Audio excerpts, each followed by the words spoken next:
It's my perspective. Yeah, from my perspective. It's my perspective. Yeah, yo, am I wrong or is it just you? Or did my life show me some things that gave me my view? And if I went through what you went through, would I be you? I don't know. That's too many questions with no answer, but plenty chances for many lessons. Am I willing to learn that it's all perception? That the picture that I paint ain't the one that you sketching? So can we disagree without drawing a weapon? Long as I can understand that it's just your perspective. Yeah, it's my perspective. Yeah, from my perspective.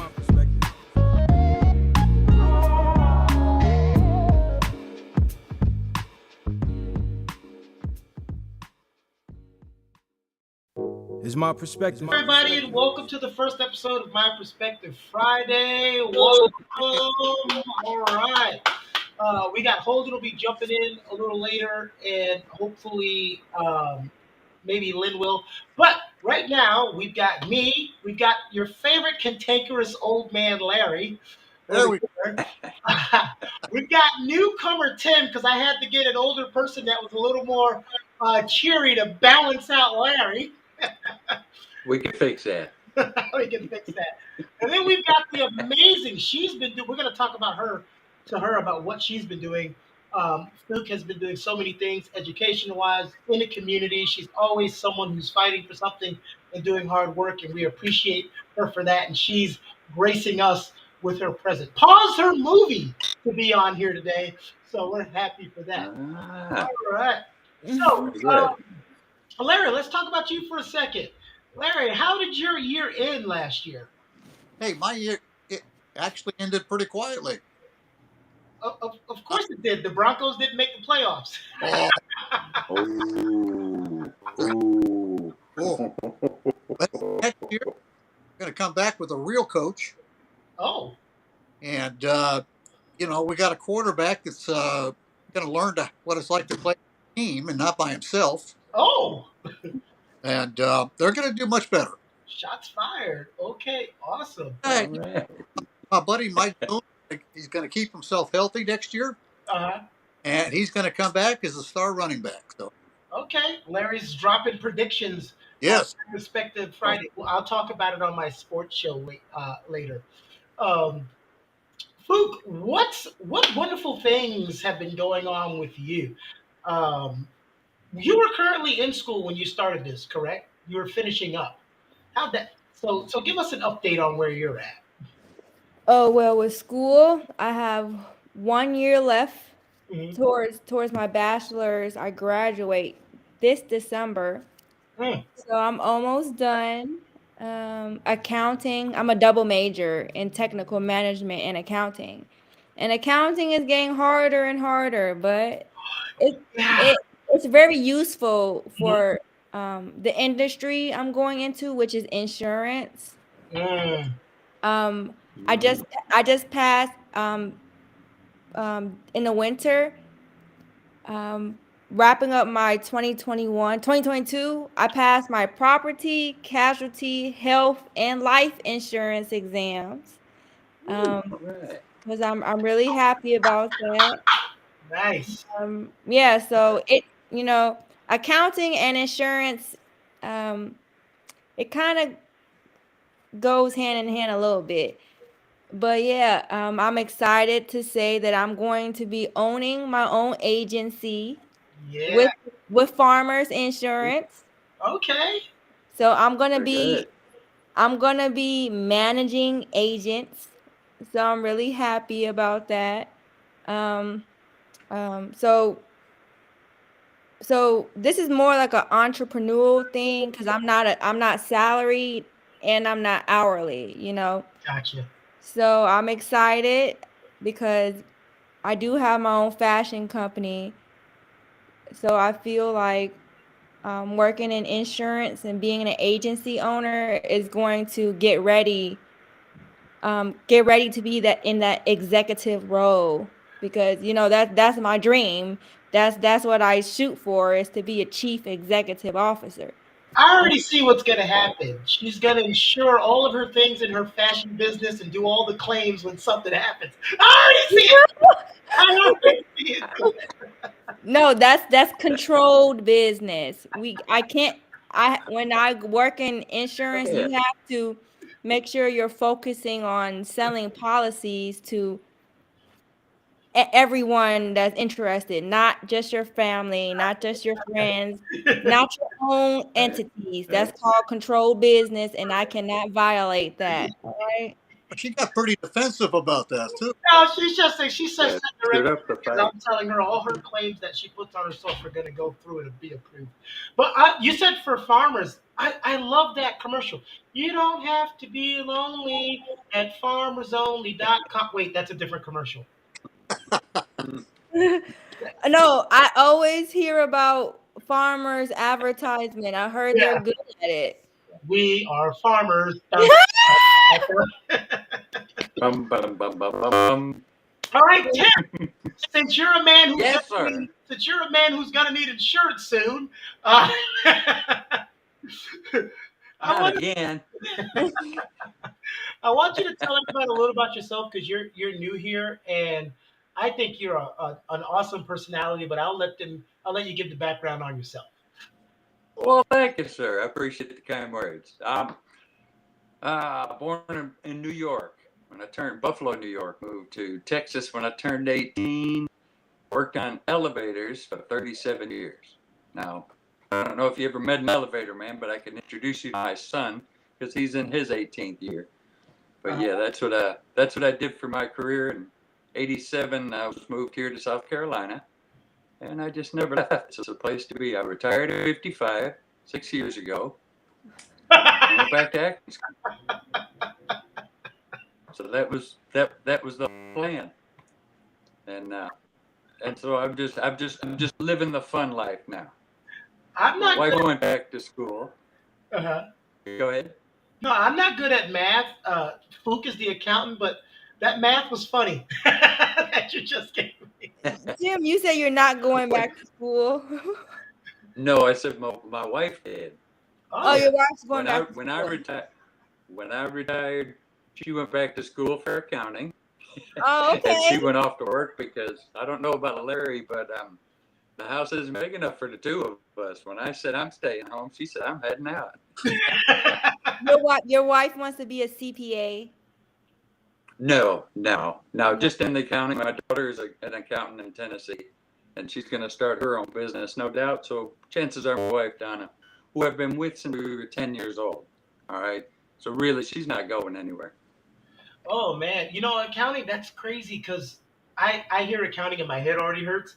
I work in a lot of schools. It's so funny. I asked a 7-year-old, "What do you want to be when you grow up?" And he said an accountant. And I'm like, "You're thinking about being an accountant at 7 years old?" I'm like, I so I was like, "Wait, what?" I was figuring maybe his dad is an accountant, and no one just no, his dad's a Right, car right. salesman and his mom's a nurse, but he wants to be an accountant. And I'm just like, Yeah. some people are built that way, you know. But Yeah. how, but Well, how does he know anything my about daughter loves accounting at math. 7? Wait, hold on. My daughter loved math. I mean, all her life. So we kind of knew she was heading that direction. I mean, it was almost a gimme. It really was. And then she just stuck with math, and it brought her to the accounting business. And that's what she went to school for and got her master's. And she's just having a ball with it. What happened with him, So Fook, I is think you know how when you're in elementary school and they do that thing like, what do you want to be when you grow up? And you say fireman, policeman, doctor. He's really, really good at numbers, like you were saying. All the teachers say he's a math whiz. Right. So they were telling them the occupations. They don't do it like they did when we were. When us little dummies, I when got I was a kid, they give you like 4 things to pick from: police officer, doctor, lawyer, fireman. Those are the 4 things because we were dumb when we were little. Now you go to elementary school and they got like a whole chart of jobs. And so he's like, right. they let him follow a path. And the path is pretty Yep. cool because they answer questions. Are you good at this? Are you good at this? Are you good at this? And as long as you keep following your branch, you end up going into a bunch of jobs that may be good for you. I'm just like, that's a lot. At 7 years old, I probably was still picking my nose. I don't know. I wasn't thinking elevators when I was 8, that's for sure. And I was surprised too But because that's what I at 7 years old, girls are a lot smarter than us. So it just took me by surprise. You know, Larry, I didn't. They always have been, they always will be. Right. Well, accountants will always be on demand. Okay, Yeah. businesses need them. Tell me about it. I just started. Just didn't realize how much I need somebody to do these numbers because they're kicking my butt. Oh, I can't. Larry, we didn't get to. We didn't get to do. We did get to do a final episode, but it was basically me, Katie, and Fraud, who was the host of this show originally and does the theme song. They came on so we can do a final show. But since you guys are here now, and we already did that show, I'm still going to do it. I want to ask you, what was your favorite episode from last year, Larry? If you could think about it. And Fook, I'm going to ask you the same question if you need to think. I think the one that I enjoyed the most was the discussion that we had about the Uvalde, Texas school shooting. Yeah. And, Okay. because I like getting into the spirited discussions, Mm-hmm. and that was one of them. Yeah. And I thought that was an interesting topic. Mm-hmm. My computer keeps going out here, so and I enjoy that kind of discussion. So that was probably one of my favorite episodes. You guys have to bear with us. Larry has one of those computers that's the size of a house because it's like he has a Windows. He's still working on Windows 95. You still got the one that stick out, Larry. You Just still got think the computer that stick out. Yeah, Fook, yeah. That is pretty close. Yeah, said 95. Yeah, It Windows still 95. works. OMG, the webcam is not bad. Tech support gets on his computer and just loses their shit. That's an Ethernet port, isn't it? That's an Ethernet port. I think he's on his phone now. We were having Oh. problems. He's not on his regular computer. Yeah, we are on the phone right now. Yes. Yeah, that's how he's got to go in and out. Yeah. I paid It's a more. wind up, right? If- Wind it. Larry, so what it was, because I was telling Tim when Tim was at what kind of topics you guys talk about. I said sometimes we have serious topics, sometimes we have goofy topics, fun topics, sometimes we talk about pop culture. So we're kind of all over the place. It's not a niche show where we just talk about one specific thing every episode. It can change from episode to episode. Fook, what was one of the ones that Okay. you enjoyed the most by either that you were on or you just happened to see? I really liked that episode when we had some celebrity was put on blast. Wait, are you talking about when we did the Monique episode or Amber Heard? Was it the Johnny Depp Amber Heard episode? Yeah, that one. Oh, That yeah. one was so funny to me. Oh, Lord. Yeah. That one was hilarious. That- Everyone has so many different opinions. But we discussed it without yelling at each other. We Yeah. we did get a little high. Very good. No, we did get a little. It's like sometimes we go back and forth. I remember my favorite episode was,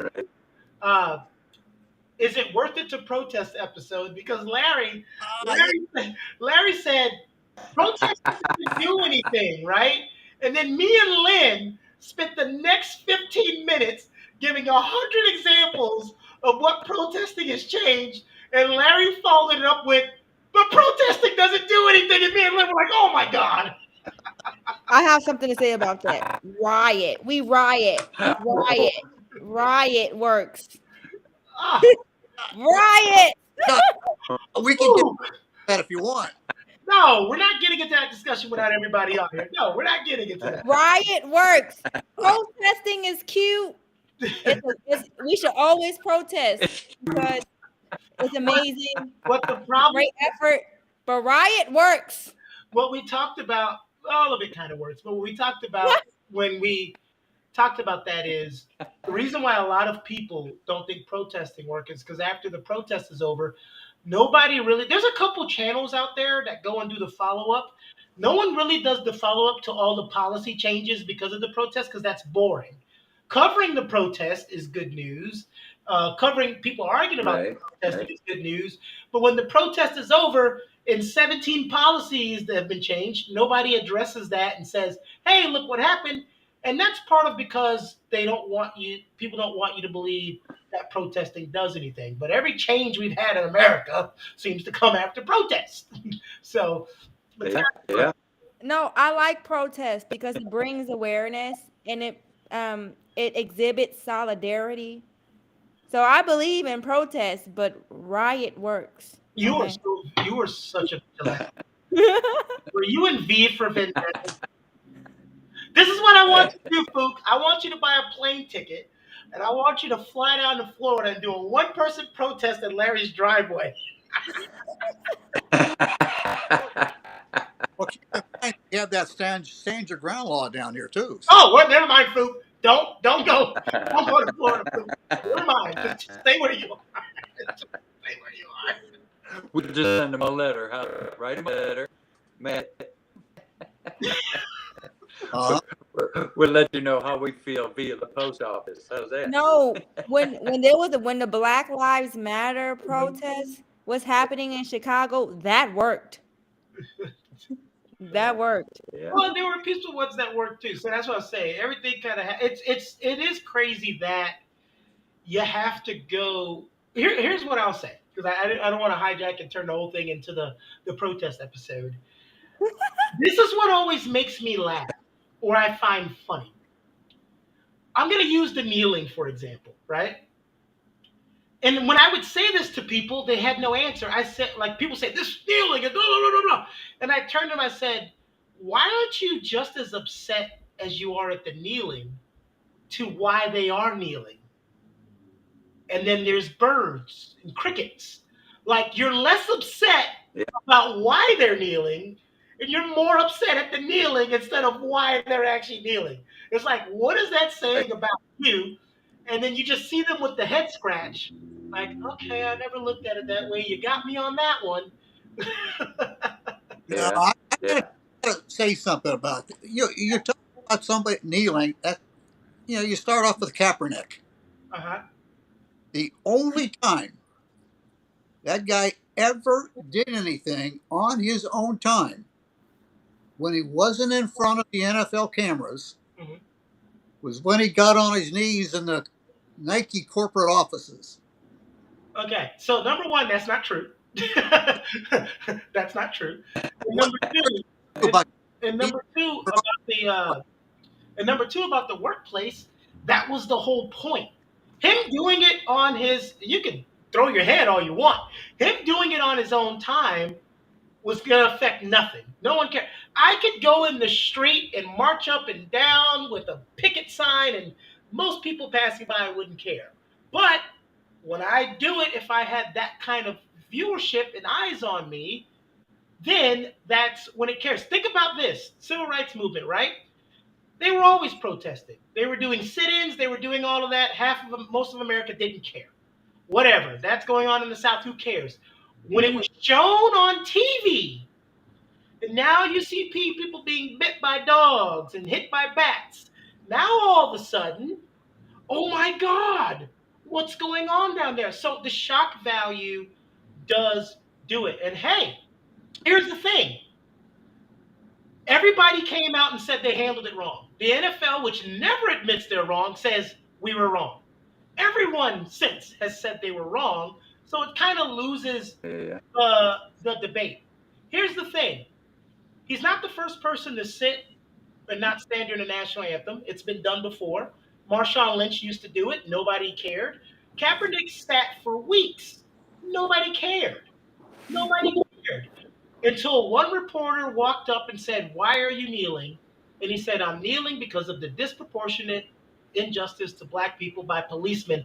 Then all of a sudden, everyone cared that he was kneeling. He kneeled for 3 weeks. No one cared.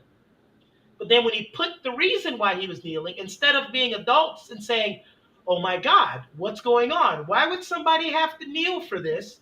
We brought us in here, us poor 20-year veterans. You want to bring me in the loop? Oh, it's disrespecting the troops. I'm like, shut up. I fought in Iraq for you to be able to do that. Like, settle down.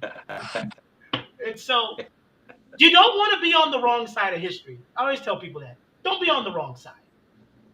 And everyone's admitted they were wrong. They handled it wrong. It was terrible. See, people don't understand. People don't understand having a stance or having a say so or fighting for policy until it's like written in their face. That's why there's always so many billboards and post-its and stating what they want. Like Well, Tim, it's a it could be a whole protest of people with no signs, and people will still ask what's going on.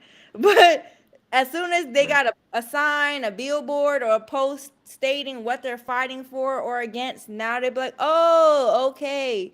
Like people really don't understand messages or I'm like, I'm gonna say something. I want to know what Tim's response. So I'm gonna take protest out.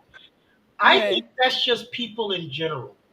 Because what happens with a lot of people is they don't care about something until it affects them. That's not saying it's a bad thing, it's just natural. When you see an athlete or a Yeah. celebrity that has a cancer foundation, a Lou Gehrig's disease foundation, whatever disease, you can bet your money someone in their family or loved one is affected by that ailment. So Right. you may, Mhm. it's not like you didn't care about cancer. You might have given your money here and there, but when people usually start an organization, someone close to them has been affected. So there's been so many times throughout history, people haven't cared about any sex of people or a gender or certain diseases or ailments, and then when it hits close to home, then it changes your thought process, right? yeah. Take the Okay, national. Exactly. go ahead, Larry. Why? Why is it okay to use the national anthem as your platform to do it? Because it got attention. That's why it worked. He Work. exactly what he listen. What? Look, What worked? Yeah. Larry. Listen, right? I'm going to tell you. It's been 2.5 years, and look at me and you talking about it. It worked. Work. What did it change? What do you mean? What did it change? I'm asking you. What did it change? First of all, it changed the But whole. Huh? the national anthem, what did it change? Is No, that no, what you're asking, no, not Larry? the national anthem. Use The kneeling during the national anthem. First of all, it brought recognition to something that Black people have been complaining about for the last 40, 50 years, which is the overachieving police brutality. I mean, I showed the kids a video of Rodney King being beaten, and they thought it happened a couple years ago. And I said, no, that happened in the uh, early 90s or whatever. 70s. And they said this, well, damn, those cops still in jail? I said, no, they all got off free.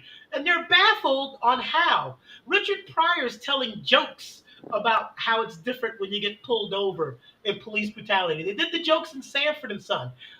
The thing is today, things are more effective because now we have cameras and eyes on everything. And the Ev- following things that happened after the kneeling, police brutality didn't start after the kneeling. It started before. But every time it happened now, people were reporting it. Now there's eyes on. Now there's awareness. Now there's things that people who have been asking to change have changed. It's just as simple as you in your neighborhood, in your whole neighborhood saying, we need a stop sign right here. And nobody puts a stop sign there. But when the 3-year-old gets ran over, guess what happens? They put a stop So sign. the question isn't why kneel during when you're supposed to be at work? Why kneel during the national anthem? The question should be why should you have to? That should be the question. Yeah. Why does someone have to kneel to bring attention to something that everyone who's been trying, that looks like me, been trying to bring attention to? Because Well, that people kind of goes into what you had already said Uh-huh. about something happening to you personally, Mhm. right? I mean, it's the same kind of thing. Cancer has been going on for, I'm just going to guess 100 years or more. But until it happens to your family, you're aware of it. So how you want to do something about it. So it's almost the same as the lyrics and everything else until it affects you personally. It's Mhm. harder to. So now, if they want to kneel during the national anthem, they got the attention of all the military. Just to have attention, and they got the attention, and now the topic was brought up. Therefore, They did what they were planning on doing. I It's mean, just like it worked. I watch a lot of English soccer at the Premier League, and before every game, all the players kneel in solidarity for no room for racism. It's just for a split second they get up and they all play soccer. it's So it's a platform. Use a platform. yeah. That's why if a woman chooses, first of all, protest. You should never judge how someone protests. That's the whole point of protesting. If a woman is protesting in a manner that I don't agree with, I'm not going to have a hissy fit about it. I'm not a woman. I know what women go through, but I don't feel what women go through. I'm pretty sure they thought it was rude for the black people to go sit in the diners that they weren't supposed to sit in. You know, all these things kind of happen, and it brings awareness. And one of the awareness is it's a and here's the thing. It doesn't mean you, Larry. It doesn't mean you, Tim. I get annoyed because I have white friends, and I get annoyed when they get lumped in with a bunch of knuckleheads, right? But that's how the world is. Remember when I think it was 13 people died in France in that attack? We did an around the world moment of silence, right? That same week, 222 African girls were slaughtered. Nobody cared. 222 versus 13 people. Nobody cared. Not one bit. And so that's what people try to bring the awareness of. But hey, I mean, there's so many protests throughout history that nobody likes. Don't like the way it's done. But protests aren't supposed to always be done in good taste. That's the whole point.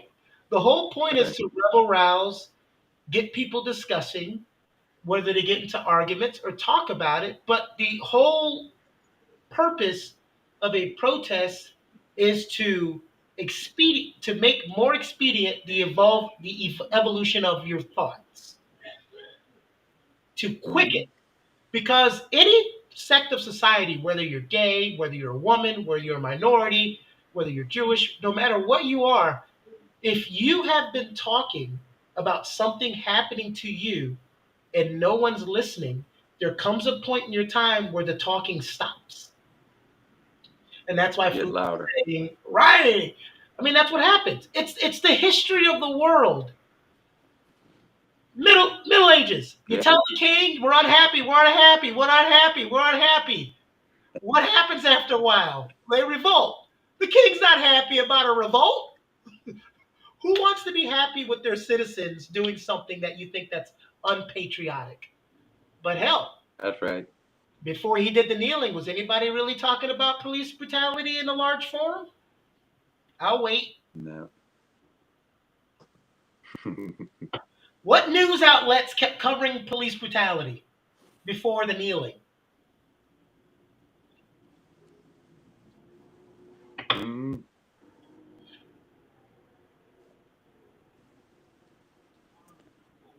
That's what it did. We need to focus on prevention strategies and stop waiting when it's an emergency. You get what I'm saying? Just like, and it's just like too late. People wait till it's an emergency when prevention strategies should be in place. Prevention policies should be in place. You know, how can we prevent harm? How can we prevent brutality? Well, let me ask you a question, Fook. Right.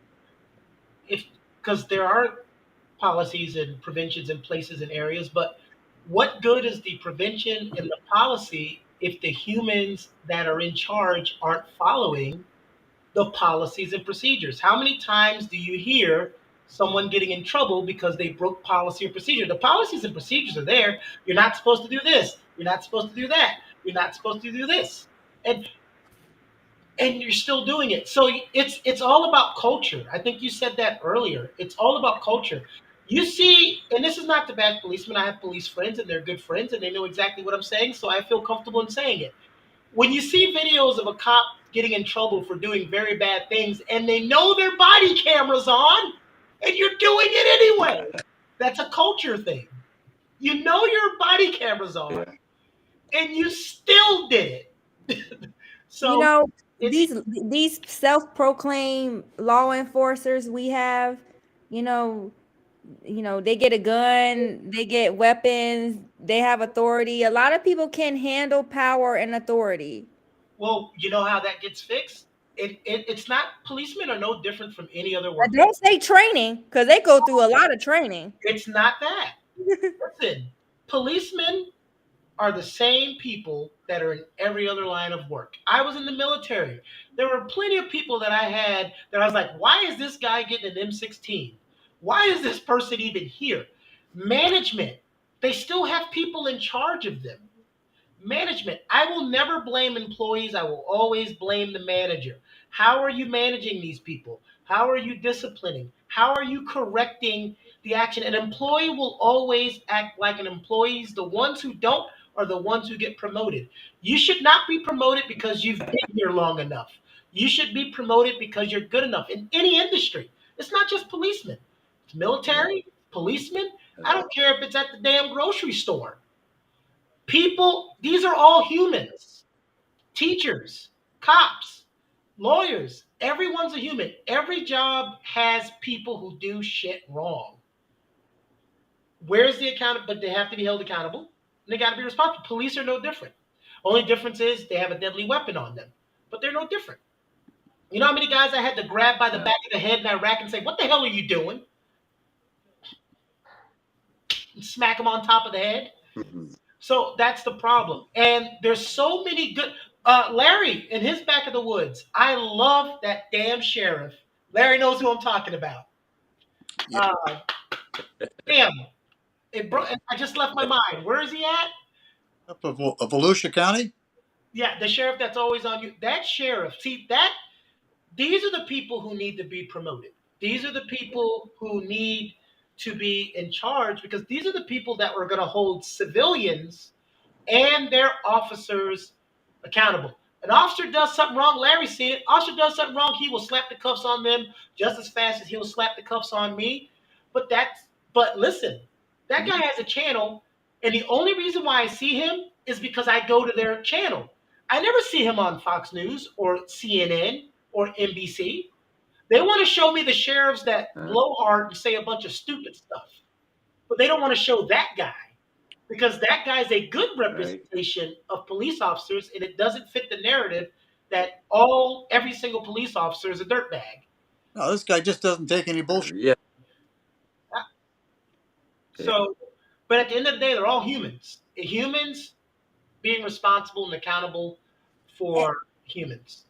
And they should qualify for the job. Like, I feel like if you're a police officer, you should have like a resume in public administration, nonprofit. You're supposed to. You know, New York leadership. You get what I'm saying? You're supposed to take a psych exam too. You know, New York I think, if I remember the stat correctly, New York City leads in disqualifying police officers from not passing the psych exam. I had a buddy. Look, the first time I got out of the Army as a cavalry scout, I applied to be a Miami-Dade police officer and was disqualified because of my credit score. But they hired my buddy, and he's scared of his own shadow. I'm like, you're going to give this guy a gun? He's going to shoot the first person that sneezes. Yeah, like, I feel like police officers, like, in order for them to get the job, they should just have a long, long history of community service and public administration, private and government sector, like stuff like that. That's never going to happen. Community order, elected president, you know. They should just have they should have very strict qualifications. They probably should be MPA candidates. You'd never fill the force if they had to go through all that. What they shouldn't be, I think the bigger thing than that is because, hey, anybody can be molded. I go back to leadership. Anybody can be molded. When you're fired for doing something stupid, you shouldn't be able to move over to the next county and then be a problem for that precinct. Right. Yeah. Transfer, cut, eliminate. You can't embezzle at Bank of America and then get a job at PNC Bank. Right. Eliminate. Like, All right, Holden here. Let's get off this topic. All right, Holden's here. How you doing, Holden? How's everybody? All right, we're doing Hey, great. man. We said New York City, and then Holden pops up like Puff the Magic Dragon. Ah.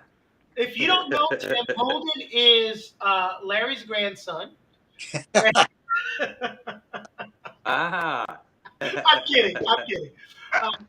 Holden is our resident Larry Sanders impressionist. No, but he's in New York. And Holden, you've only been on, I think, one or two episodes. You came in towards the end of the year, so we're happy to see you. Tell us what's going on with you right now, because you're a very, very busy person.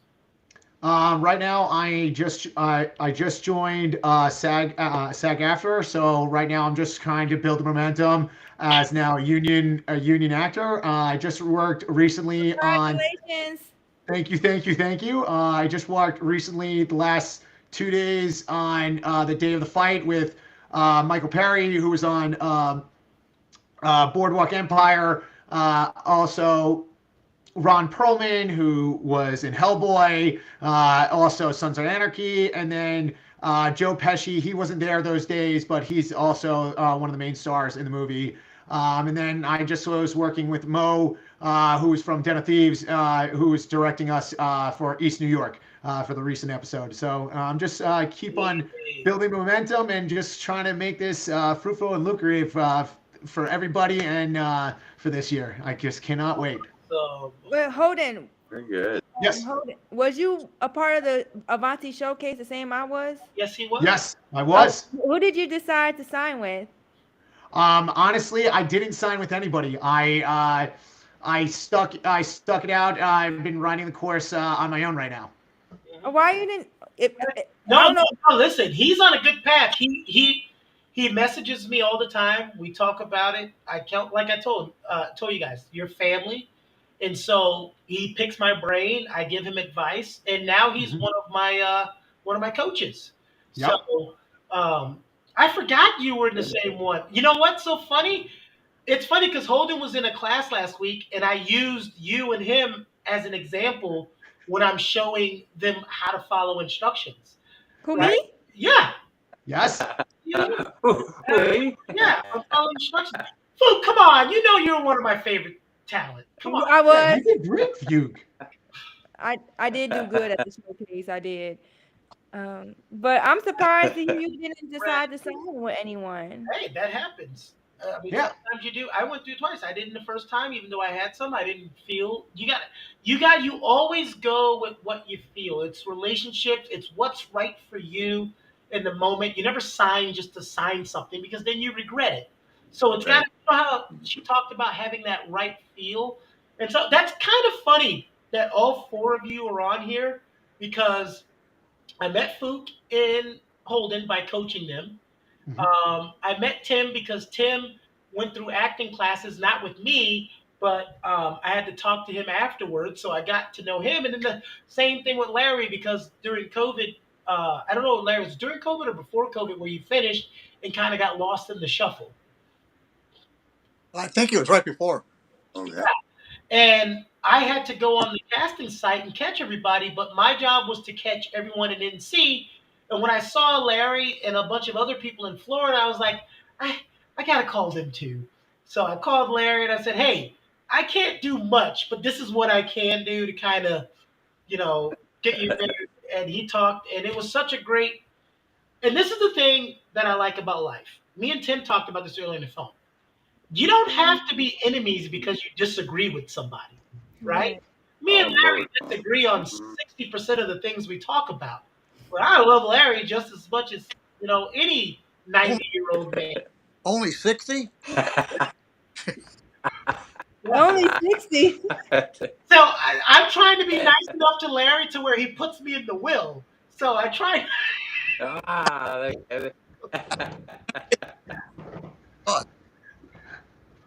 Everybody, sorry that we're having audio difficulties today. There's storms on this side where we are. Holden, you came in. We talked a lot today. We got a little I don't want to say sidetrack because sometimes we just talk about things that come up. And Holden, I cannot remember the episode that you started on. Do you remember the first episode? My first episode, I think I started on, was the Christmas episode, I think. Oh, that was Holiday one? yeah, that's right. It was the holiday episode, even though you didn't wear your holiday wear.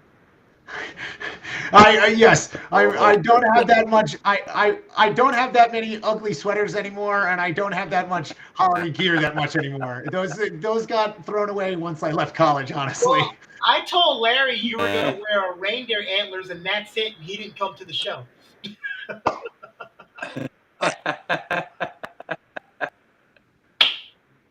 Oh my God, everybody! Well, hey, next week we're gonna rock and roll back to our topics.